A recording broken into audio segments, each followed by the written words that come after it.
The congressional hearing room was tense, cameras flashing as former Florida Attorney General Pam Bondi squared off against Representative Jasmine Crockett. Bondi came in confident, armed with sharp remarks and prepared talking points, determined to challenge Crockett in front of a national audience. But Crockett was ready. As Bondi pressed her with accusations and dismissive tones, Crockett calmly reached into a folder stacked with documents. With a firm hand, she spread them across the desk, one by one, directly under the committee's microphones. The papers revealed key inconsistencies in Bondi's claims, including direct contradictions that the media had overlooked. The room went silent as Crockett began reading from the documents line by line. Each citation dismantled Bondi's argument. Lawmakers leaned in closer. The cameras zoomed tight on Bondi's expression as her confident smile faded. Crockett's voice grew sharper, backed with undeniable evidence that left no room for debate. "You don't have to take my word for it," Crockett said, holding up a page. "It's right here in your own record." Gasps rippled through the room. Even the chair of the committee appeared stunned. Bondi tried to interject, but the words caught in her throat. The audience could see the frustration building. Her composure cracked. Crockett didn't raise her voice, she didn't need to. The documents spoke louder than any argument. Each page was a strike, and each revelation left Bondi with fewer defenses. By the time Crockett finished, the energy in the chamber had completely shifted. Reporters whispered. Viewers online flooded social media with clips of the exchange. Hashtags with Crockett's name shot to the top of trending lists within minutes. Finally, Bondi pushed back her chair with a sharp scrape. Without another word, she gathered her things, stood up, and stormed out of the hearing room. The cameras followed her exit while Crockett remained seated, calm, collected, and victorious. That single moment, a quiet but devastating document drop, turned the entire hearing into a viral sensation. What was supposed to be Bondi's big stage became Crockett's defining moment. The aftermath of Pam Bondi's stormy exit spread like wildfire. Within minutes, clips of Jasmine Crockett calmly laying down the documents began circulating across every major news outlet. Headlines blared phrases like, "Crockett exposes Bondi," and "Hearing turns into disaster for Bondi." On social media, the contrast was impossible to ignore. Side-by-side videos showed Bondi's confident arrival versus her shaken departure. Comment sections were flooded with reactions, some shocked, others laughing at how quickly the tables had turned. Meanwhile, inside the hearing room, Crockett stayed composed. She leaned back in her chair as other members whispered among themselves. The chair of the committee, visibly uncomfortable with the tension, tried to move to the next witness, but the buzz in the room wouldn't die down. One lawmaker quietly asked Crockett if she had planned this dramatic moment. She simply smiled and replied, "I came prepared. That's all." Reporters waiting outside swarmed Bondi as she left the building, peppering her with questions about the documents. She avoided answering directly, brushing past cameras with tight lips. But the footage of her silence only made things worse. By the evening, every major talk show was replaying the scene. Analysts debated whether Bondi had destroyed her credibility in just a few minutes. Others pointed out how Crockett's tactical patience, waiting until the perfect moment to reveal the documents, showed a level of control few expected. It wasn't just a political clash, it became a cultural moment, one that audiences would remember long after the hearing ended. As the media frenzy built, Jasmine Crockett finally stepped outside the Capitol building. A wall of microphones and cameras awaited her, reporters shouting over one another to get the first reaction. Crockett didn't rush. She adjusted her notes, paused for a moment, and then faced the cameras with steady confidence. "What happened in there wasn't about me," she began. "It was about the truth. When documents are available and people ignore them, the public deserves to see what's really going on. That's why I laid them out." The crowd of reporters erupted with follow-up questions, asking if she thought Pam Bondi had walked out because she couldn't defend herself. Crockett didn't take the bait. She simply replied, "I'll let the footage speak for itself." Her calm delivery was in sharp contrast to Bondi's stormy exit, and the difference played perfectly on television screens across the country. Clips of Crockett's statement quickly racked up millions of views. Commentators praised her restraint, noting that she didn't gloat or attack personally, she let the evidence do the damage. Meanwhile, Bondi's allies scrambled to spin the story. Some claimed she left because of biased treatment. Others insisted she had been ambushed. But none of those defenses matched the clarity of the footage showing Crockett's methodical exposure of the documents. By nightfall, Crockett's words had already been clipped into sound bites replayed endlessly. "It wasn't about me, it was about the truth. That line began trending online, shared with hashtags, memes and even t-shirts designed overnight. The more Bondi's team tried to push back, the more it looked like damage control. Crockett, meanwhile, appeared untouchable. By the next morning, the clash between Jasmine Crockett and Pam Bondi had already gone beyond politics. It had become pop culture. Late-night comedians replayed the footage of Bondi storming out on loop, adding dramatic sound effects and slow-motion replays. One show even overlaid the sound of a door slamming every time Bondi left the frame, sending audiences into hysterics. Clips of Crockett calmly spreading out the documents were edited into viral TikTok videos. Creators set the moment to dramatic music with captions like, "When you bring receipts to the argument," and "Game over." Within hours, millions of people who had never watched a congressional hearing were sharing the scene. Mainstream news outlets couldn't ignore it either. Analysts on morning talk shows praised Crockett's discipline and precision. "She didn't shout, she didn't grandstand, she simply dropped the evidence and let it speak," one commentator noted. "That's why it landed so hard." Meanwhile, Bondi's absence from the media circuit became just as noticeable.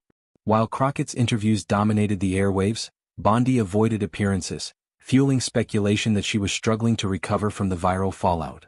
The contrast was striking. Crockett was suddenly everywhere. Clips on cable news, soundbites on radio, trending hashtags online. Bondi, once confident in front of the cameras, had gone quiet. By midday, one headline summed up the mood perfectly: Pam Bondi's walkout, Jasmine Crockett's breakthrough. After nearly 2 days of silence, Pam Bondi finally stepped in front of cameras to deliver a statement. Reporters packed the small press room, eager to hear her explanation for the stormy exit that had become one of the most replayed moments of the week. Bondi opened with a defiant tone. "What you saw was a one-sided ambush," she declared. "That hearing was never about fairness. It was about political theater, and I refused to play along." But instead of regaining control, her words fell flat. Journalists immediately pressed her with pointed questions. "If it was an ambush, why didn't you refute the documents? Why walk out instead of standing your ground?" Bondi dodged the questions, insisting the evidence was taken out of context. Unfortunately for her, the damage had already been done. News channels ran split screens of Bondi's statement alongside Crockett's calm delivery from earlier in the week. The comparison only highlighted Bondi's defensive tone versus Crockett's composed confidence. On social media, Bondi's remarks were met with ridicule. Memes spread labeling her response as "excuses, not answers." Some even cut her press conference down to a single clip where she stumbled over her words, replaying it endlessly with sarcastic captions. Meanwhile, Crockett didn't have to say a thing. Her silence after the press conference only amplified her strength.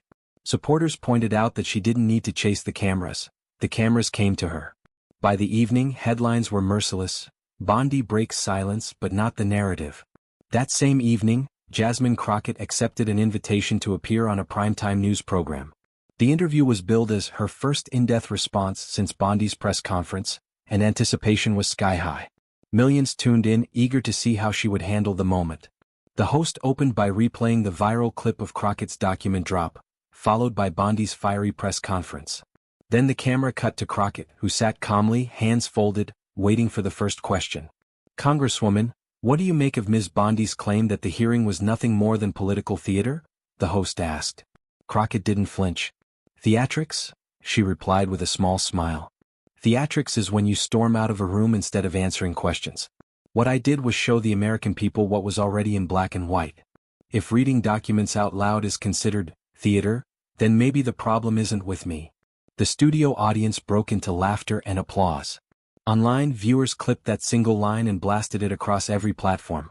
Within an hour, it had become the new soundbite dominating social media feeds. The interview continued with pointed questions about transparency, accountability, and leadership.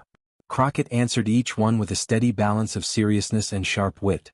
Every time Bondi's name came up, Crockett redirected the focus back to the facts, reminding viewers that the documents, not her personality, had been the turning point.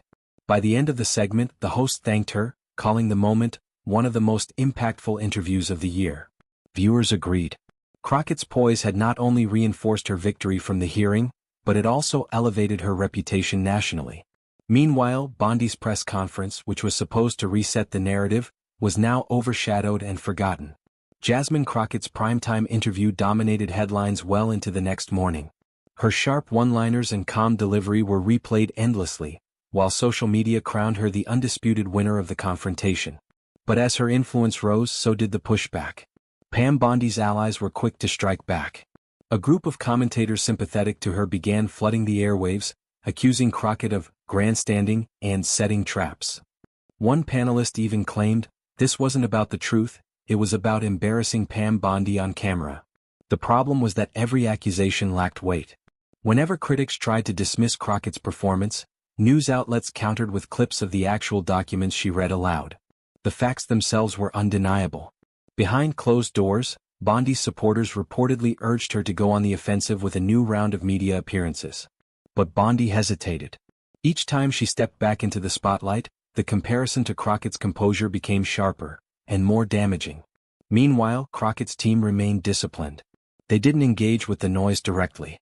Instead, they doubled down on her message of transparency, posting the documents in full on her official website for the public to read.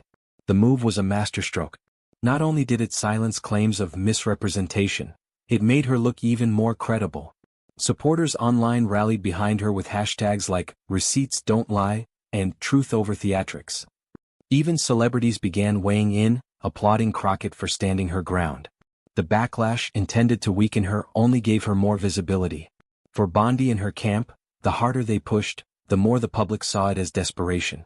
By week's end, one headline summed it up perfectly: Crockett rises, Bondi retreats. Under pressure from her allies and frustrated by the growing narrative, Pam Bondi finally launched what she hoped would be a strong counterattack. She called for her own televised appearance, promising to set the record straight and expose what she described as Crockett's misleading tactics. The networks carried the event live, curious to see if Bondi could salvage her credibility. She walked onto the stage with stacks of papers in hand, attempting to mirror Crockett's dramatic document display. But almost immediately the plan unraveled. As Bondi began reading, reporters quickly pointed out that her documents weren't new. They were already part of the public record, the very same files Crockett had revealed days earlier. Instead of undermining Crockett, Bondi inadvertently confirmed her accuracy. Worse still, when pressed with direct questions about the contradictions Crockett had highlighted, Bondi faltered. At one point, she stumbled over her notes, visibly flustered.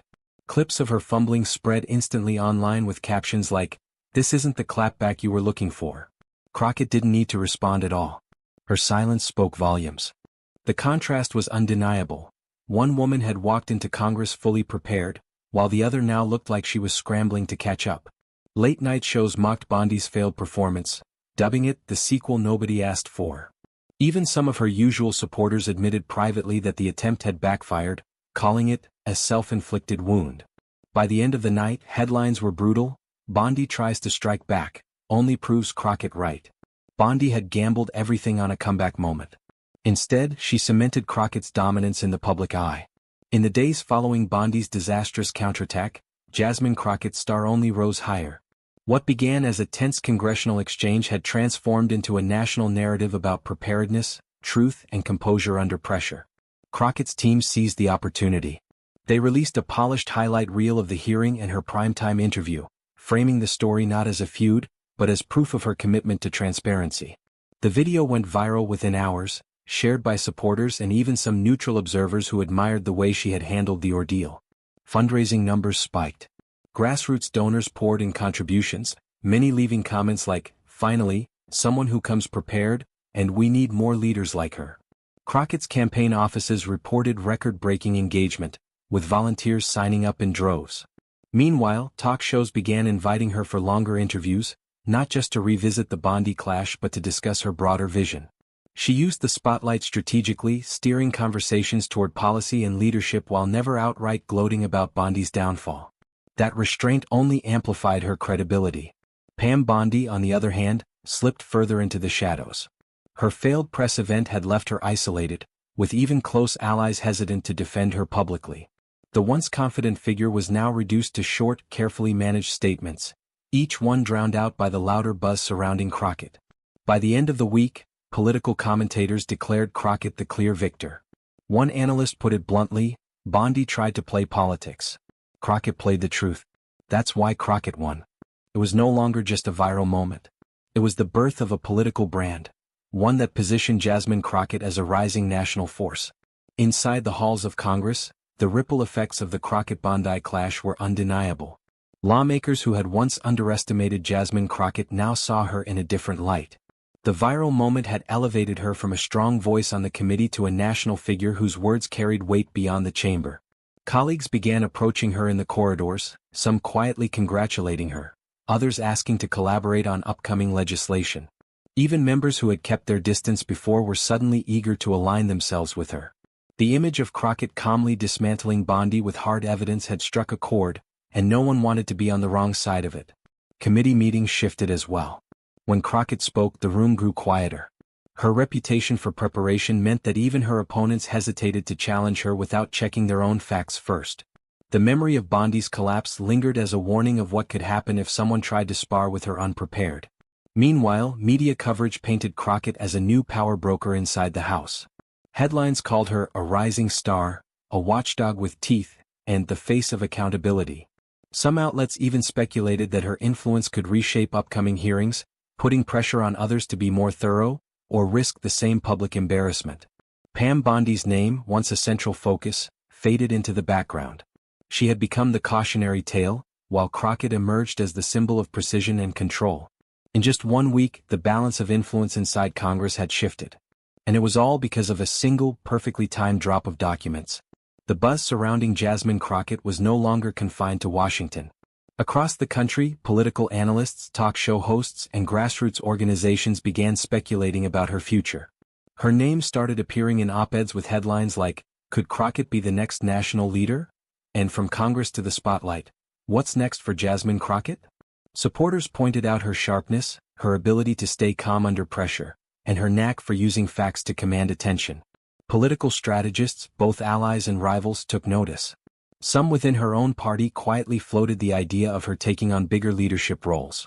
Others hinted at long-term potential, even higher office someday. On social media, the conversation went wild. Memes that had once mocked Pam Bondi now turned into campaign-style graphics celebrating Crockett. Hashtags like Crockett 2028 began trending, even though the Congresswoman herself made no mention of such ambitions. When asked directly in an interview if she had national aspirations, Crockett smiled and gave a measured reply. "Right now, my focus is doing the work in front of me. If people see value in that, then I'm grateful." The non-answer only fueled speculation further. Meanwhile, Bondi's absence from the spotlight deepened the contrast. While Crockett was shaping headlines and inspiring conversations, Bondi was quietly retreating from public life, her storm-out moment still replaying as a symbol of defeat. The hearing that was supposed to be routine had transformed into something bigger, the launchpad for Crockett's emergence as a household name. As Jasmine Crockett's profile soared, whispers of unease spread through the upper ranks of Washington. Her sudden surge in influence made some veterans of Congress uneasy. They were used to controlling the spotlight, and the idea of a newcomer commanding national attention unsettled the balance of power. Behind closed doors, influential figures began to plot quietly. Some worried that Crockett's style, armed with documents, evidence, and a sharp tongue, could dismantle not only Pam Bondi but anyone unprepared. Others feared her growing popularity would overshadow them, weakening their own influence. Lobbyists and political operatives exchanged nervous chatter. "If she can take down Bondi that easily," one remarked, "what happens when she sets her sights on someone with even more to lose?" At the same time, Crockett's allies pushed her forward. They encouraged her to take on more high-profile hearings, knowing her reputation for preparedness would only grow. Every time her name appeared in headlines, it chipped away at the dominance of those who had long controlled the narrative. Media outlets fanned the flames, framing Crockett as a disruptor shaking up the old order. Talk shows invited her not just to discuss the Bondi incident, but to weigh in on broader issues, from accountability in government to the role of transparency in leadership. Each appearance only magnified her influence. For Bondi, the humiliation was complete. Her name became shorthand for political collapse, while Crockett's became synonymous with sharpness and control. But for others still in power, Bondi's downfall was a warning, and they weren't about to let Crockett rise unchecked. A quiet resistance was forming, and Crockett was about to find out just how many enemies success could create. The rumblings of resistance finally came to a head. In the next high-profile hearing, a coalition of lawmakers and commentators who had been rattled by Jasmine Crockett's meteoric rise coordinated their attacks. They believed if they could overwhelm her with interruptions, accusations and rapid-fire questions, they could expose cracks in her composure. But when the cameras turned on, Crockett was ready. She anticipated every line of questioning, calmly laying out documents before her adversaries could even finish their sentences. Each interruption was met with a steady look and a pointed reminder of the facts. The louder her opponents grew, the calmer she became, her quiet authority filling the room. At one point, a frustrated lawmaker accused her of turning hearings into a stage. Crockett leaned forward and delivered the line that would define the entire showdown. If showing the truth is theater, then maybe the problem isn't with the script, it's with the actors. The chamber erupted. Gasps, murmurs, and even a few chuckles echoed as the remark rippled outward. Within minutes, it was trending online, another viral moment cementing her reputation. By the end of the hearing, it was undeniable. The attempt to humble Crockett had backfired just as spectacularly as Bondi's storm out. Instead of breaking her, the resistance had only elevated her further. In the weeks that followed, Crockett's influence solidified. She was no longer just a rising voice, she was a force. Bondi faded almost entirely from public view, her name forever tied to the moment she lost control. For Jasmine Crockett, the document drop that humiliated Bondi was only the beginning. It had set off a chain of events that reshaped her career, her standing in Congress, and perhaps even her future on the national stage. The message was clear. In an era of noise and spectacle, preparation and truth still had the power to win.